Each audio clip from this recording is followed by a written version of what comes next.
송사리와 잠자리와 개미가 함께 놀고 있었습니다. 먼저 송사리가 말했습니다. 얘들아, 나는 수영을 잘하는데 내가 수영하기에 강물이 모자라지는 않을까? 난 늘 그게 걱정이야.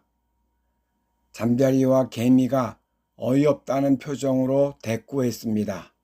예, 내가 수영하기에 강물은 항상 충분해. 이어 잠자리가 말했습니다. 얘들아, 내가 날기에 하늘이 너무 좁을 것 같아. 난 늘 그게 걱정이야. 다른 두 마리는 기가 막히다는 듯이 함께 소리쳤습니다. 예, 내가 날기에 하늘은 충분히 넓어. 개미도 자기의 걱정을 말했습니다. 사실 나도 걱정이 있어.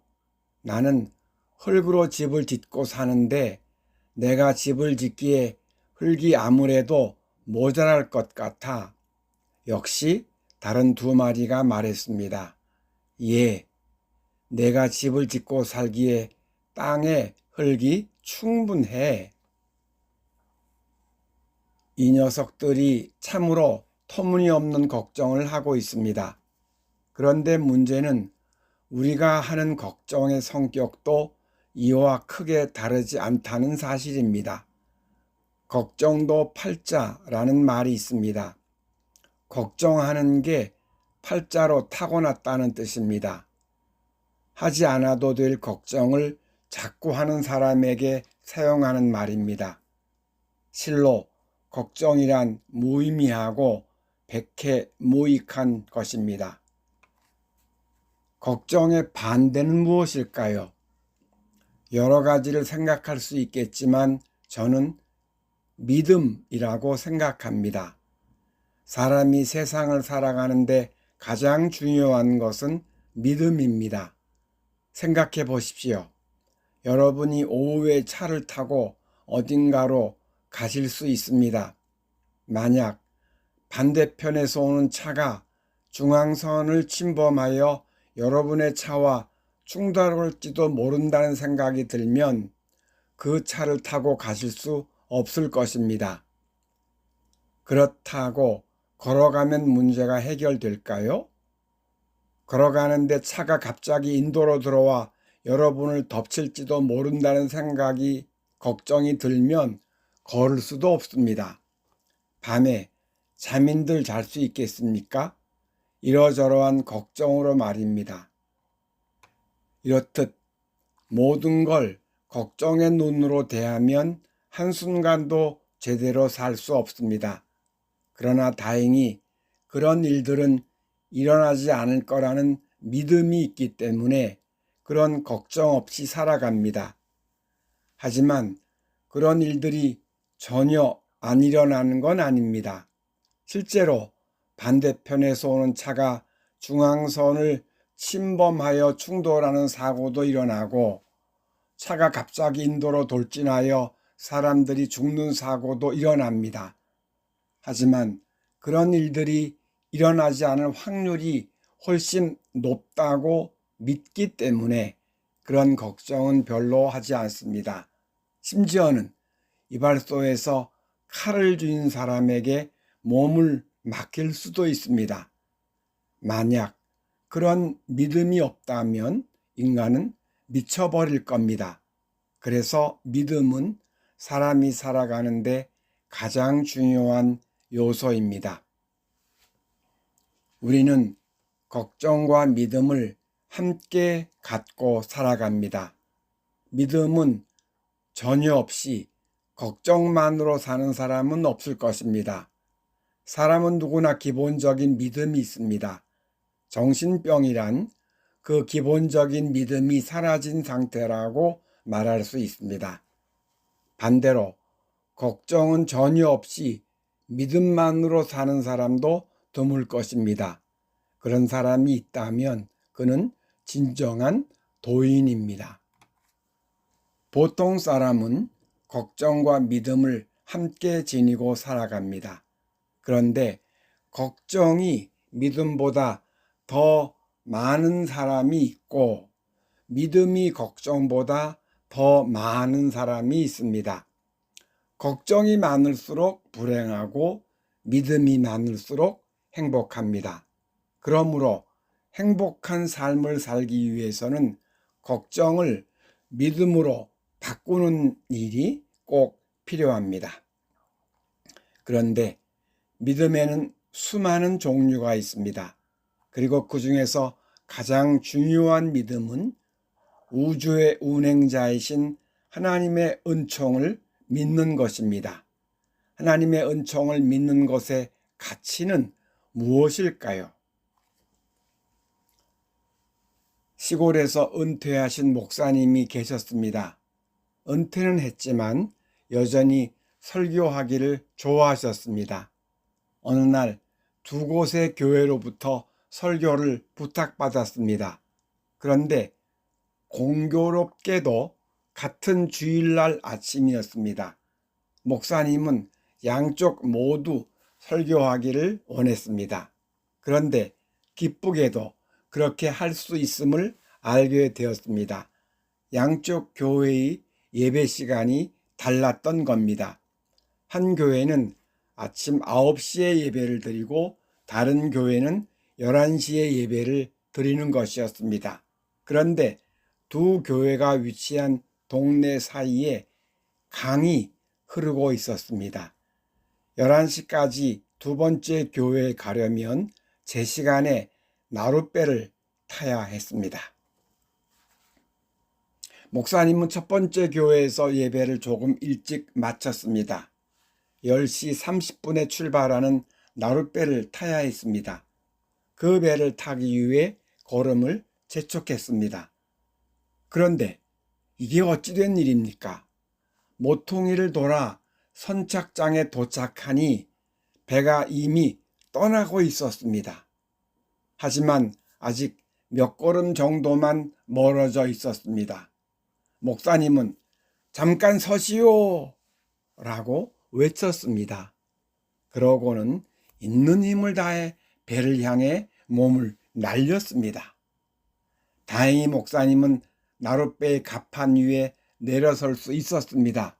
그러나 몸을 제대로 가누지 못하고 어떤 남자의 품 안에 안기고 말았습니다. 그 남자는 난데없이 당한 일이라 숨을 헐떡이는 목사님을 그냥 붙잡고 있었습니다. 이윽고 그 남자가 목사님에게 이렇게 말했습니다. 온 세상에 당신 도대체 뭐 하는 거요? 이 배는 떠나는 게 아니라 이제 막 들어가는 중이었단 말이오. 배가 떠나가고 있다고 지각했을 때 목사님은 애가 탔을 겁니다. 다행히 불과 몇 걸음 정도만 멀어져 있었기 때문에 몸을 날려 배에 탈 수 있었습니다.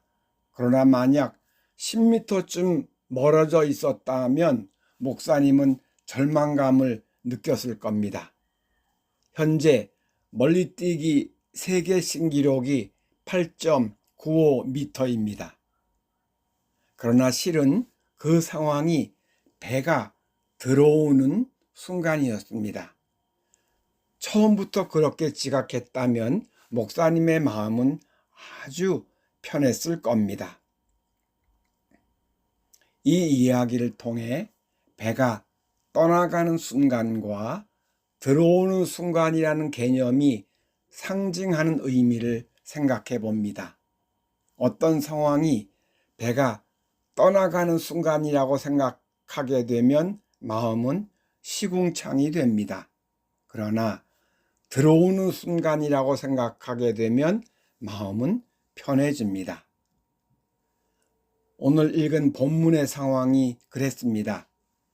형들은 요셉을 미워하고 시기했습니다. 그러다 들판에서 요셉을 만나는 상황이 전개되었고 형들은 요셉을 죽이려고 깊은 웅덩이 속에 빠뜨렸습니다. 얼마 후 이집트로 가는 상인들이 그들 곁을 지나갔습니다. 그래 형들은 은 20냥의 요셉을 팔아 넘겼습니다. 일단 목숨은 건졌지만 요셉의 앞날이 너무 험하기만 했습니다. 17살 어린 나이에 졸지에 부모 형제와 떨어져 먼 이국 땅으로 팔려가는 것입니다. 정말 절망적인 상황입니다. 그런데 절망적으로 보인 이 상황이 요셉에게 배가 떠나가는 순간이 아니라 배가 들어오는 순간이었습니다. 왜냐하면 그때 이집트로 팔려가지 않았더라면 13년 후에 이집트의 국무총리가 될 수 없었을 테니까 말입니다. 우리가 인생을 살면서 절망하는 것은 바로 배가 떠나가고 있다고 지각하기 때문이 아니겠습니까? 하나님의 은총에 대한 믿음이란 어떤 상황이라 하더라도 배가 들어오는 순간으로 지각하는 것을 의미합니다. 당장은 배가 떠나가는 거로 보이더라도 아주 길게 보면 들어오는 순간이 될 수 있습니다. 그것을 성경은 하나님을 사랑하는 사람들에게는 모든 일이 서로 협력해서 선을 이룬다고 말했습니다. 또한 그것은 모든 것은 나의 최선의 이익을 위해 존재한다는 뜻입니다. 그러므로 여러분, 하나님의 은총에 대한 굳건한 믿음을 가지려고 애쓰시기 바랍니다. 그리고 그 믿음을 바탕으로 하여 걱정과 두려움과 절망을 느낄 법한 상황이 찾아오면 그것이 배가 떠나가는 순간이 아니라 배가 들어오는 순간이라고 믿으십시오. 그 믿음대로 배가 선착장에 들어와서 여러분이 느긋하게 배를 타게 되는 경험을 하게 될 것입니다. 그 경험이 요셉처럼 긴 세월이 흐른 뒤의 일이 되더라도 말입니다. 저녁 노을은 참 아름답습니다. 저녁 노을을 보려면 서쪽 하늘을 보아야 합니다. 동쪽 하늘을 보고 있으면 결코 저녁 노을의 아름다움을 만날 수 없습니다. 걱정으로 사는 것은 저녁 노을을 보겠다면서 동쪽 하늘을 쳐다보는 것과 같습니다.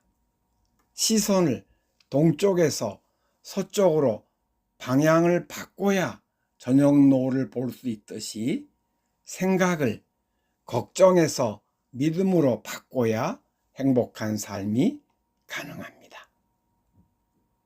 그러나 그 일이 쉽지 않은 것이 우리의 모습입니다.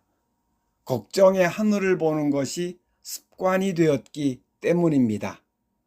믿음의 하늘을 보는 습관으로 바꿔야 하는데, 그러자면 믿음의 하늘을 보는 행동을 반복해야 합니다. 곧 걱정이 올라올 때마다 하나님, 당신의 은총을 믿습니다 라고 반복하여 말하는 겁니다. 또한 어려운 상황을 만날 때마다 주님, 이 상황이 배가 떠나가는 순간이 아니라 배가 들어오는 순간임을 믿습니다 라고 반복하여 말하는 겁니다. 우리는 지금 4차 산업시대로 진입하고 있습니다. 다시 말해서 수백 년 동안 지속된 산업화 시대에서 정보화 시대로 넘어가고 있습니다. 코로나 사태는 이런 흐름을 엄청나게 가속화하고 있습니다.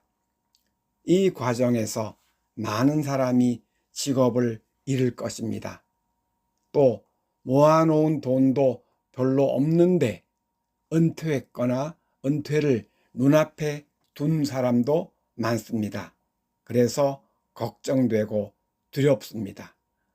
한마디로 말해서 배가 떠나가는 듯이 보입니다. 이런 상황에서 우리가 할 수 있는 일은 무엇입니까? 할 수 있는 일이 거의 없다며 낭망에 빠져 걱정만 하는 사람이 있습니다. 혹은 걱정하면서도 이러저러한 방법을 모색하는 사람도 있습니다. 저는 이러저러한 방법을 모색하되 배가 들어오고 있다는 초월적 믿음을 그 바탕에 두라고 권면드립니다. 전지전능하신 하나님의 권능을 믿고 나보다 훨씬 더 나를 사랑하시는 하나님의 은총을 믿고 미래를 하나님의 손에 내맡기는 것입니다. 그때 나의 에고는 그런 믿음은 희망 고문일 뿐이라고 말합니다. 그래서 걱정하고 두려워할 수밖에 없다고 말합니다. 하지만 성령은 걱정하지 말고 하나님의 은총을 믿으라고 말씀하십니다. 이런 상황에서 걱정하면 걱정스러운 미래를 만나고 믿으면 믿음직스러운 미래를 만난다는 사실을 아시기 바랍니다. 그래서 걱정에서 벗어나 믿음을 확고히 붙들게 도와달라고 성령께 자주 간청하십시오. 성령의 도움으로 하나님의 은총을 믿으면 전혀 예상치 못한 경로, 상상도 못한 경로를 거쳐 마침내 들어오는 배를 타게 되는 신기하고 놀라운 경험을 하게 됩니다. 그리고 그 경험으로 인해 하나님의 은총에 대한 믿음은 더욱 강화됩니다. 그리고 더 강화된 믿음으로 인해 더 신나는 경험을 하게 됩니다.